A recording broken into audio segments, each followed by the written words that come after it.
उन्होंने अपनी शक्ति ली और एक पत्ते के ऊपर रखी, पत्ता उड़ता हुआ गया और उस तालाब में गिर गया। जैसे उस तालाब में वो शक्ति गिरी तो वहां से 5 बेटियों ने जन्म ले लिया।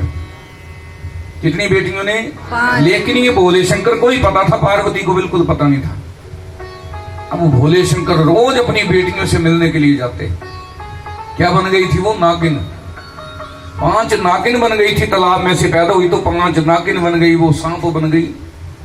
रोज भोले शंकर उनसे मिलने के लिए जाते हैं 5 बेटियों के साथ। पार्वती सोचती कि कहां जाते हैं भोले शंकर। एक दिन पार्वती भी उनके पीछे पीछे दौड़ने लगी तो क्या देखती है पार्वती कि उनके पति तो सांपों से मिल रहे हैं, नागिन से मिल रहे हैं। क्रोध में आ गई और भोले शंकर को बोलने लगी, हे भोले शंकर, ये कौन है? ये सांप कौन है? ये नाग कौन है? तब वो बोलते भोले शंकर के ऊपर इतना क्रोध की पार्वती ने, अंत में भोले शंकर बोलने लगे, ये मेरी ही औलाद है। पूरी कथा सुनाई, कैसे कैसे औलाद हुई। कहने लगे, जब मैं और तू मृत्यु लोक में घूम रहे थे, आदमी का मनुष्य का चोला धारण करके, मेरी शक्ति सृजित हुई और एक पत्ते के ऊपर गिर गई, पत्ता तालाब में गिर गया और तालाब से 5 बेटियों ने जन्म लिया। यहाँ पर बताया, मैं नाम बता देता हूँ इन 5 बेटियों का, आप सुन लेना कौन कौन है इनके नाम। 5 बेटियां जो नाग के रूप में उपस्थित हुई। बोलते सावन के महीने में जो इन बेटियों का नाम लेते हैं उनको सांप भी डसने को आए तो वो भी मुड़ जाता है। और इन बेटियों की पूजा जो है वो सावन के महीने में करनी चाहिए। यहाँ पर के नाम बताए। सबसे पहली नाग कन्याओं का नाम जो है वो जया। पहली बेटी का नाम है जया। क्या नाम है? जोर से बोलो। जया। सारे बोलो। जया। जया। दूसरी बेटी का नाम है विषहर। दूसरी बेटी का नाम है विषहर।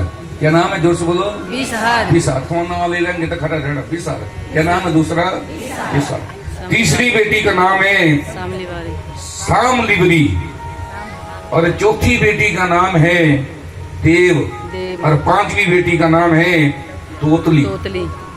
ये 5 कन्याओं के नाम हैं जो क्या बन गई है? ये नागिन बन गई है। और इन 5 देवियों का नाम जो बोलते सावन के महीने में लेता है, सांप भी डसने को आए। अगर भागवत कथा अपने ठीक ढंग से सुनी होगी तो जब तक्षक नाग ने परीक्षित को काट दिया था, उनके पुत्र जन्मेजय जी को पता लगा था तो जन्मेजय जी ने सांप जाति को जला दिया था पूरी। उस समय भी एक ऋषि आए थे, उनका नाम था आस्तिक ऋषि।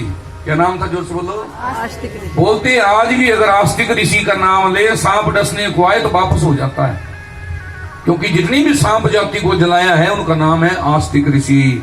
उसी प्रकार से ये भोले शंकर की 5 बेटियां अब रहती कहां पर हैं ये?